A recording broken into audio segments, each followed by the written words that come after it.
The Club World Cup changed in 2025. It expanded to 32 teams and moved to a World Cup-style month in summer. Matches were played across the United States from mid-June to July. There were 8 groups of 4. Each team played 3 group games. The top 2 advanced to the round of 16. From there, it was straight knockouts, round of 16, quarterfinals, semi-finals, final. No third-place game where it happened.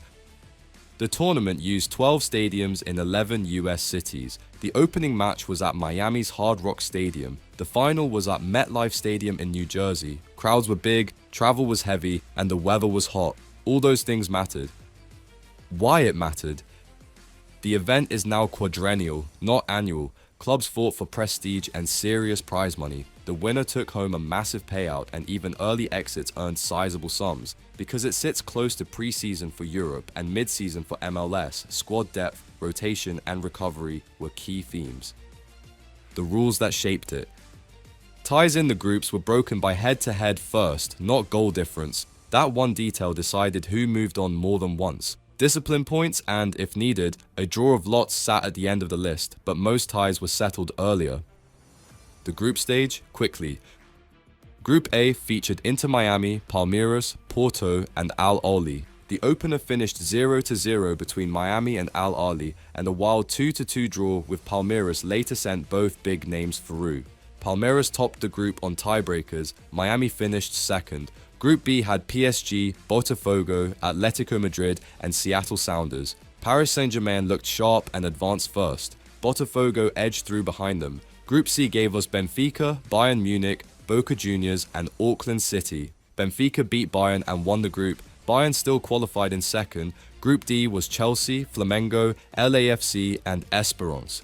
Flamengo stunned Chelsea 3-1 in Philadelphia. Chelsea recovered, beat Esperance, and went through in second place. Group E lined up Inter, Monterrey, River Plate, and Urawa Reds. Inter finished top. Monterrey came second. River missed out on the final day. Group F had Fluminense, Borussia Dortmund, Mamelodi Sundowns, and Ulsan HD.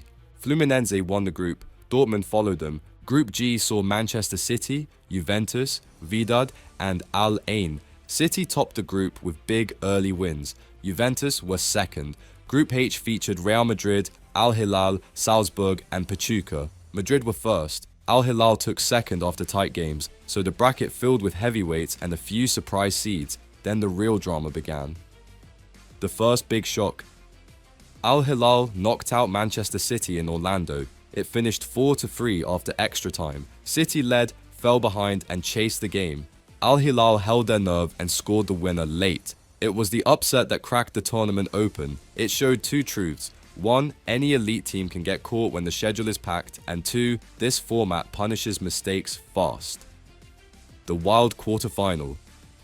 Paris Saint-Germain beat Bayern Munich 2-0 in Atlanta in a game that had everything. PSG finished with 9 men after 2 late red cards. They still scored a second deep in stoppage time to clinch it. The match also brought a horrible moment. Jamal Musiala suffered a serious leg injury after colliding with Gianluigi Donnarumma just before half-time. The atmosphere changed instantly. Players on both sides looked shaken. Bayern pressed, PSG defended for their lives and found a way through.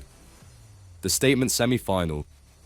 PSG then met Real Madrid at MetLife. Expectation was that Madrid would respond. Instead, PSG dominated 4-0. They were 3 up by the half hour. Midfield control, aggressive pressing, and quick transitions told the story. Madrid made errors under pressure. PSG punished all of them. Chelsea's route. Chelsea's path had bumps and then liftoff.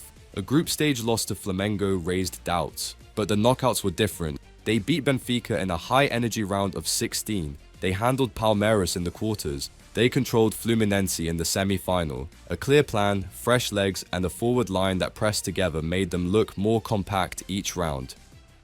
The final.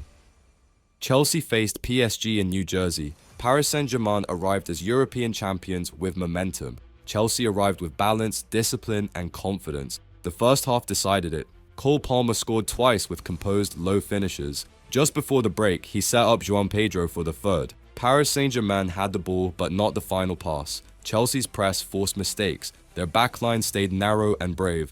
Robert Sanchez dealt with what slipped through. The second half turned into game management. Chelsea kept distances tight, slowed the tempo, and denied space between the lines. When PSG tried to push wide, Chelsea doubled up quickly. When they tried to combine centrally, a Chelsea midfielder stepped in. The whistle confirmed it, 3-0 and a complete performance. What decided the tournament?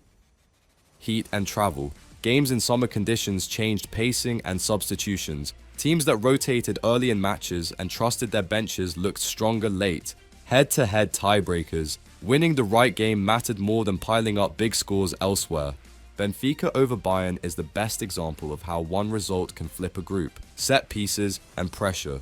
Corners and free kicks were pivotal in tight matches, but so was the first wave of the press. Chelsea scored and created chances when they trapped teams near their own box.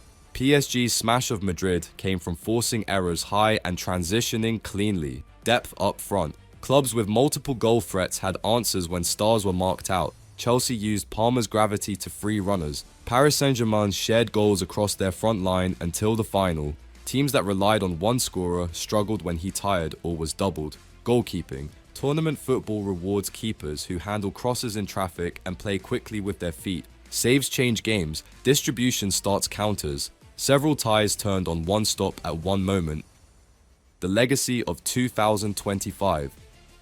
This was the first edition of a bigger idea, a global club championship with a World Cup feel. More teams, more travel, more money. It created matchups we rarely see in meaningful games and gave non-European champions a platform. It also raised questions. How much can you ask of players in June and July? How do clubs balance long seasons with one more high-stakes month? Expect the debate to continue. For now, the headline is simple. Chelsea lifted the trophy with a smart plan, ruthless finishing and control in big moments. PSG were brilliant on the way to the final, then met a team that solved them. Real Madrid and Manchester City learned how thin the margins are in a short knockout run, and fans saw that the expanded Club World Cup can produce real jeopardy, not just exhibitions. That was the 2025 Club World Cup. Thank you for watching, and if you enjoyed this video, like and subscribe.